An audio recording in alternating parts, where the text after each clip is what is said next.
Scan now. Meet Sovi, your new AI study buddy.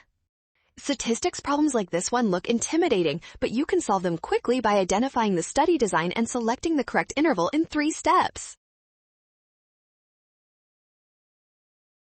The researcher randomly assigns participants into 2 distinct independent groups, supplement and placebo. Because these groups are independent, we are comparing 2 separate means, not a single set of paired data. We want to estimate the difference between the true population means of these 2 groups. A 2-sample t-interval is the standard tool for estimating the difference between 2 population parameters. Confidence intervals are designed to estimate population parameters, not sample statistics.